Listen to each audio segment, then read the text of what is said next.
Hello students, N के Mittal law class में आपका स्वागत है। आज हम यहाँ पर ट्रांसफ़र ऑफ प्रॉपर्टी एक्ट के रिगार्डिंग एक और नया लेसन लेकर आए हैं। आज हम यहाँ पर एक और इम्पॉर्टेंट टॉपिक कवर करेंगे। आज हम यहाँ पर section 43 transfer of property act को कवर करेंगे। सबसे पहले एक क्वेश्चन यह अराइज होता है कि सेक्शन 43 कहता क्या है। सेक्शन 43 कह रहा है कि transfer by unauthorized person who subsequently acquired interest in property transfer. इसमें बताया गया है कि अगर ट्रांसफर किसी अनऑथराइज्ड पर्सन द्वारा कर दिया गया, अनऑथराइज्ड पर्सन मतलब जिस समय प्रॉपर्टी ट्रांसफर करी गई है उस समय उस व्यक्ति को, ट्रांसफरर को, उस प्रॉपर्टी को ट्रांसफर करने की ऑथराइजेशन नहीं है। आज हम इसी के बारे में पढ़ेंगे। सबसे पहले एक बात जो मैंने आपको कल भी बताई थी, एक लीगल मैगज़िम है nemo dat non quod habet. इसका मतलब होता है कि कोई व्यक्ति अपने से अच्छा टाइटल किसी और को ट्रांसफर नहीं कर सकता है।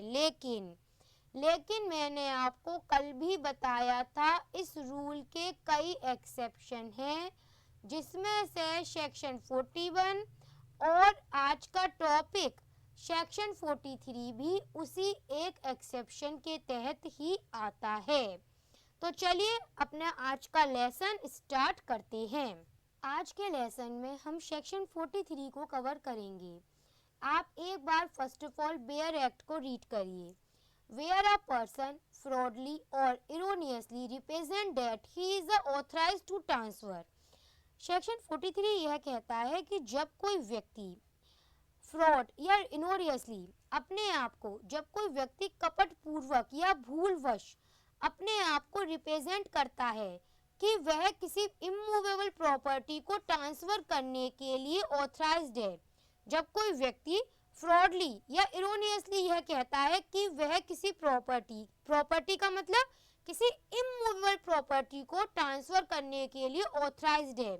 याद रखना यहाँ पर बात इमूवेबल प्रॉपर्टी, अचल संपत्ति के बारे में हो रही है, जबकि रियलिटी में वह व्यक्ति जिस टाइम पर यह रिप्रेजेंट कर रहा है उस टाइम पर वह व्यक्ति उस प्रॉपर्टी को ट्रांसफर करने के लिए ऑथराइज इन रियलिटी नहीं होता है। वास्तविकता में वह उस टाइम पर उस प्रॉपर्टी को ट्रांसफर करने के लिए उस समय पर ऑथराइज्ड नहीं होता है।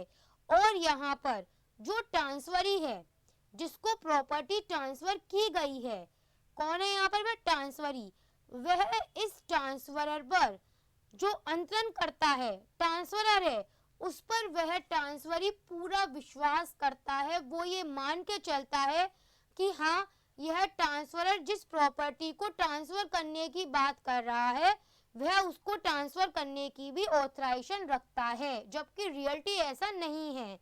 बाय कंसीडरेशन, कंसीडरेशन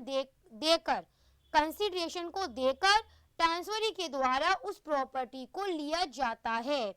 अब यहाँ पर आगे चलते हैं। एक बात ध्यान रखना, जिस टाइम पर प्रॉपर्टी को ट्रांसफर किया गया था उस टाइम पर तो वह ऑथराइज नहीं रखता था, लेकिन बाद में, आप एक बार हेडिंग क्या है इसकी सेक्शन 43 की, सब्सिक्वेंटली, लेकिन बाद में ट्रांसफरर को उस प्रॉपर्टी पर जो उसने ट्रांसफर करी थी, आगे जाकर ट्रांसफरर को उस प्रॉपर्टी में राइट अराइज हो जाते हैं। अब चाहे वो इंटरेस्ट उत्तराधिकार के माध्यम से उसे मिला हो या गिफ्ट किसी भी तरह से मिला हो, उसको बाद में उस प्रॉपर्टी में इंटरेस्ट क्रिएट हो गया है, तो यहाँ पर ट्रांसफरी को भी उस प्रॉपर्टी में उसी टाइम पर फिर इंटरेस्ट क्रिएट हो जाएगा। लेकिन ध्यान रखना, लेकिन यहाँ पर अभी तक कॉन्ट्रैक्ट ऑफ ट्रांसफर सबसिस्ट करना चाहिए।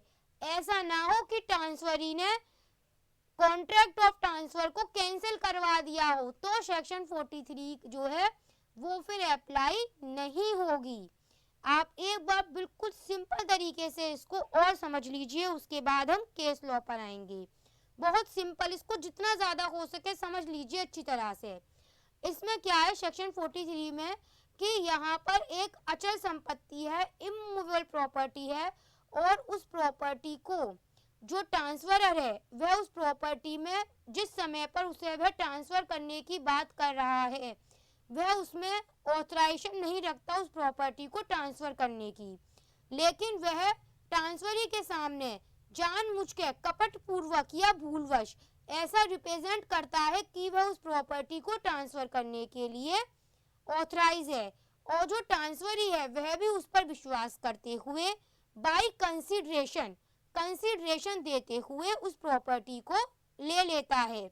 यहाँ पर अगर कॉन्ट्रैक्ट ऑफ ट्रांसफर जो है उसको कैंसिल नहीं किया गया है अभी तक, और आगे जाकर यह जो अनऑथराइज ट्रांसफरर था उसने आगे जाकर उस प्रॉपर्टी में राइट रिसीव कर लिया है, इंटरेस्ट एक्वायर कर लिया है, तो यहाँ पर फिर ट्रांसफरी भी उस प्रॉपर्टी में राइट इंटरेस्ट अराइज कर लेगा, बशर्ते कि कॉन्ट्रैक्ट ऑफ ट्रांसफर वहां पर अभी होना चाहिए। अब आप इसमें आगे समझिए, एक एग्जाम्पल से और समझा देती हूँ। ए है, उसके पास एक प्रॉपर्टी है, वह उस प्रॉपर्टी को ट्रांसफर करता है, लेकिन उसको उस प्रॉपर्टी में कोई राइट नहीं है, उसे ऑथराइजेशन नहीं थी उस प्रॉपर्टी को ट्रांसफर करने के लिए, पर ए के द्वारा फ्रॉडली इरोनियसली ऐसा रिप्रेजेंट किया गया कि वह उस प्रॉपर्टी में इंटरेस्ट रखता है, वह उस प्रॉपर्टी को ट्रांसफर करने के लिए ऑथराइज है। यहाँ पर जो बी था, बी कौन है यहाँ पर? ट्रांसफरी।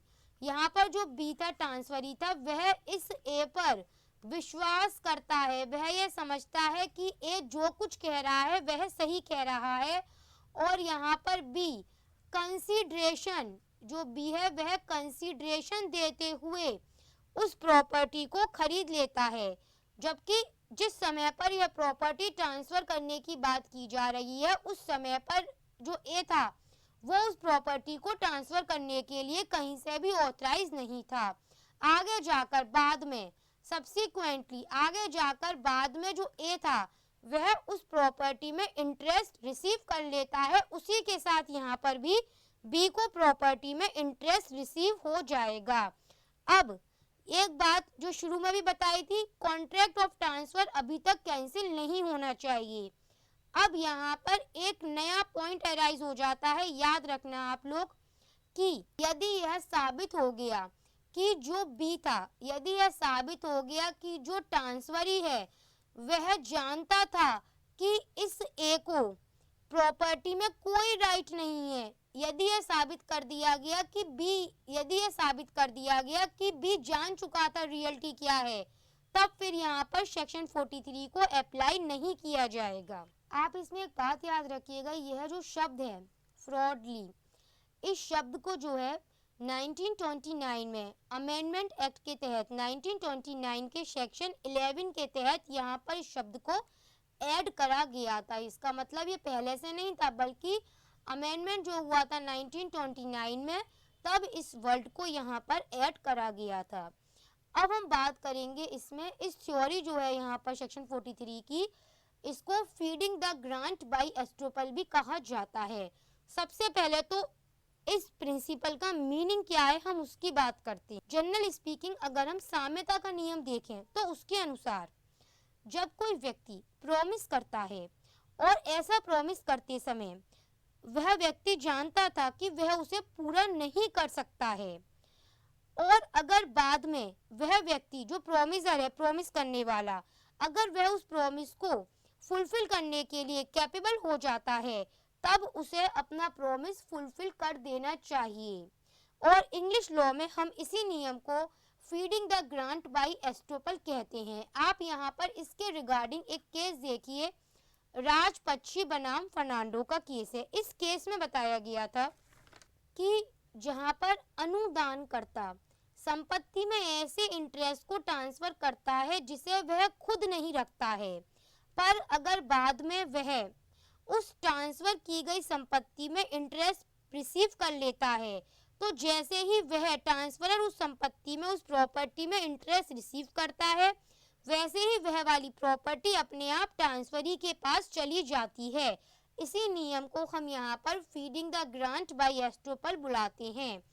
आप इसमें एक पॉइंट और याद रखिएगा कि यह जो सेक्शन 43 है वह कभी भी माइनर के केस पर अप्लाई नहीं होती है। अगर अब हम यहाँ पर सेक्शन 43 के एसेंशियल्स की बात करें, एसेंशियल्स ऑफ सेक्शन 43 की हम बात करें तो कौन कौन से एसेंशियल्स होंगे, डेफिनेशंस बहुत अच्छी तरह क्लियरिफाई आपको हो चुकी है।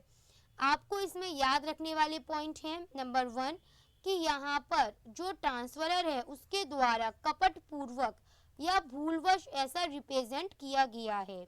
यहाँ पर रिप्रेजेंट करने का मतलब यह है कि जो ट्रांसफरर है उसके द्वारा ट्रांसफरी को इतना भ्रमित कर दिया गया था कि वो ट्रांसफरी यह मानने लग जाता है कि हाँ, यह ट्रांसफरर ही प्रॉपर्टी को ट्रांसफर करने के लिए ऑथराइज्ड है, वो यह विश्वास करने लग जाता है। यहाँ पर कौन सी प्रॉपर्टी आएगी, यहाँ पर इमूवेबल प्रॉपर्टी, अचल संपत्ति के ट्रांसफर की बात की जा रही है। यहाँ पर याद रखिएगा, यहाँ पर जो ट्रांसफरी है वह ट्रांसफरर पर विश्वास कर रहा है। इसका मतलब यह है कि जो ट्रांसफरी है वह उस टाइम पर रियलिटी को नहीं जानता, वो यह नहीं जानता कि जो ट्रांसफरर है वो प्रॉपर्टी को ट्रांसफर करने के लिए ऑथराइज नहीं है। अगर यह साबित हो गया कि ट्रांसफरी वास्तविकता को, रियलिटी को जानता था, तब सेक्शन 43 यहाँ पर अप्लाई नहीं होगी। अगला पॉइंट इसमें एक जरूरी यह आएगा कि सेक्शन 43 तभी अप्लाई होगी जब वहां पर ट्रांसफर बाय कंसीडरेशन किया गया होगा। याद रखिएगा, एक और इसके अलावा पॉइंट इसमें ये आएगा कि जो ट्रांसफरर होगा उसने जिस प्रॉपर्टी को ट्रांसफर किया है वह उस प्रॉपर्टी में सब्सिक्वेंटली बाद में जाकर इंटरेस्ट रिसीव कर लेता है। और एक important point, contract of transfer अभी तक सब्सिस्ट कर रहा है, कैंसिल नहीं करा गया है। यहाँ पर आप एक एग्जाम्पल देखिए, यह वही है एग्जाम्पल है जो आपके बेयर एक्ट में इलस्ट्रेशन दे रखा गया है, उसको भी समझ लीजिए। यहाँ पर जो ए था वह अपने फादर से सेपरेट हो चुका था, अलग हो चुका था। यहाँ पर फादर से सेपरेट होने के बाद में ए के हिस्से में प्रॉपर्टी जो आई थी उनका नाम था एक्स और वाई। जो खेत थे वह फील्ड्स एक्स और वाई नाम की वाई ए के हिस्से में आई थी।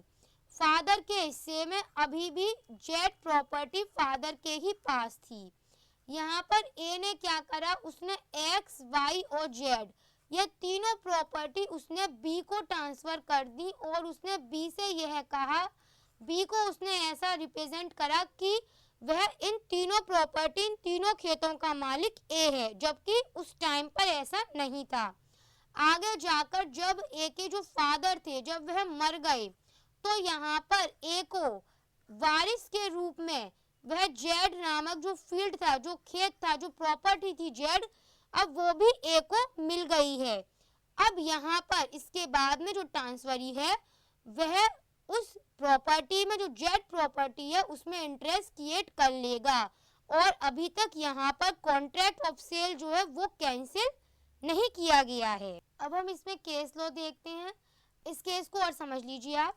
इस केस में जो हस्बैंड था उसने अपनी होने वाली पत्नी से यह कहा फ्रॉडली कि उस हस्बैंड के जो फादर हैं उनके द्वारा यह अलाउ कर दिया गया है कि वह अपना मकान, फादर के मकान की बात हो रही है कि फादर अपना मकान हस्बैंड की होने वाली पत्नी को मेहर के रूप में देने को तैयार हो गए हैं, जबकि एक्चुअली में यह केवल एक रिप्रेजेंट था, असलियत ऐसी नहीं थी। उसके बाद में जो उसकी पत्नी थी वो शादी करने को तैयार हो गई। बाद में कुछ समय के बाद में जब फादर मर गए तो प्रॉपर्टी हस्बैंड को रिसीव हो गई थी। अब इस केस में कोर्ट ने डिसाइड करा कि वाइफ उस प्रॉपर्टी पर अपना दावा कर सकती है और उस प्रॉपर्टी को प्राप्त कर सकती है। आगे जाकर एक और इसमें केस आप देख लीजिए, बनवारी लाल बनाम सुदर्शन दयाल का था। इस केस में माननीय सुप्रीम कोर्ट के द्वारा यह कहा गया, यदि ट्रांसफरी को जो प्रॉपर्टी ट्रांसफर की गई है वह ट्रांसफरी उससे संबंधित वास्तविक तथ्यों को पहले से जानता था। क्या कहा गया इस केस में कि जो प्रॉपर्टी ट्रांसफरी को ट्रांसफर की गई है, अगर ये साबित हो जाता है कि वह ट्रांसफरी पहले से ही रियलिटी को जानता था, तो यहाँ पर जो ट्रांसफरी है उसको ट्रांसफरर के द्वारा व्यवदेशन रिप्रेजेंट करने के बाद भी वह प्रॉपर्टी में ओनरशिप रिसीव नहीं कर पाएगा। सेक्शन 43 अप्लाई यहाँ पर नहीं होगी। इसी के रिगार्डिंग आप भगवती प्रसाद का केस है, यह भी देख लीजिए। इस केस में डिसाइड करा गया कि यदि ट्रांसफरी पहले से यह जानता था कि इस प्रॉपर्टी का रियल ओनर कौन है, उसकी जानकारी में ये वाली बात पहले से थी, तो यहाँ पर यह कहना कि ट्रांसफरी ऑथराइज नहीं करता था, फिर यहाँ पर सेक्शन 43 अप्लाई नहीं होगी। आप इसमें ये वाला केस भी देख लीजिए, जुम्मा मस्जिद का केस है। इस केस में डिसाइड किया गया कि यदि ट्रांसफरी को यह विश्वास दिलाता है कि वह ट्रांसफरर किसी प्रॉपर्टी में इंटरेस्ट रखता है, जबकि वास्तविकता में वह ट्रांसफरर उस प्रॉपर्टी में केवल उत्तराधिकार की संभावना रखता है, तब यहाँ पर सेक्शन 43 का लाभ, सेक्शन 43 का बेनिफिट उस ट्रांसफरी को तभी मिलेगा जब पहले यहाँ पर यह साबित कर दिया जाएगा कि ट्रांसफरर पर विश्वास करता था और उसे यह रियलिटी में नहीं जानता था कि यहाँ पर यह ट्रांसफरर उस समय पर ऑथराइज नहीं है, वो इस बारे में कुछ भी नहीं जानता था। लेकिन ऑन द अदर हैंड, अगर यहाँ पर यह साबित हो गया कि ट्रांसफरी यह जानता था कि ट्रांसफरर उस संपत्ति में केवल उत्तराधिकार की संभावना रखता है, तब यहाँ पर सेक्शन 43 को अप्लाई नहीं किया जाएगा। और एक बात याद रखना, इस वाले केस के तहत ही, इस वाले केस के रिगार्डिंग ही यह कहा गया था कि आप पहले भी रीड कर चुके हैं कि जो सेक्शन 6A है ट्रांसफर ऑफ प्रॉपर्टी एक्ट का और जो सेक्शन 43 है उनके बारे में बताया गया है कि सेक्शन 6A एक सब्सटेंटिव लॉ की रचना करता है, जबकि सेक्शन 43 रूल ऑफ एस्टोपल की रचना करता है। सेक्शन 6A सामान्य विधि का भाग है, जबकि सेक्शन 43 साम्य के सिद्धांत पर आधारित है। इसी के साथ में आप अब इस वाले पॉइंट को समझ लीजिए जो बेयर एक्ट में दे रखा गया है। Nothing in this section shall impair the right of transferee in good faith for consideration without notice of existence of the said option. समझ लीजिए, यदि ट्रांसफरर ने अपने पास संपत्ति में हित आने के बाद, क्या कह रहा है, अगर सब्सिक्वेंटली, अब बात यहाँ पर यह हो रही है कि जब सब्सिक्वेंटली, जब बाद में इस ट्रांसफरर को उस प्रॉपर्टी में इंटरेस्ट क्रिएट हो गया है, उसके बाद में अगर इस ट्रांसफरर ने इस प्रॉपर्टी को किसी अन्य को बेच दिया है, इस प्रॉपर्टी को इस ट्रांसफरर ने किसी अन्य ट्रांसफरी को बेच दिया है और उस अन्य ट्रांसफरी के द्वारा वह प्रॉपर्टी गुड फेथ में बाय कंसीडरेशन और विदाउट नोटिस रिसीव करी गई है, तो यहाँ पर पहले वाला ट्रांसफरी उस संपत्ति को प्राप्त करने का दावा नहीं कर सकता है और दूसरे ट्रांसफरी के पास किया ट्रांसफर वैलिड कर दिया जाएगा। और इसी के साथ आप इसमें यह पॉइंट भी समझ लीजिए कि जो सेक्शन 43 है वह इल्लीगल ट्रांसफर पर, अवैध अंतरण पर, चल संपत्ति पर या गिफ्ट पर अप्लाई नहीं होगा। इसी के साथ यदि ट्रांसफरी रियल्टी जानता है तो उस पर भी यह अप्लाई नहीं माना जाएगा। इसी के साथ यह लेसन यहाँ पर कंप्लीट हो जाता है।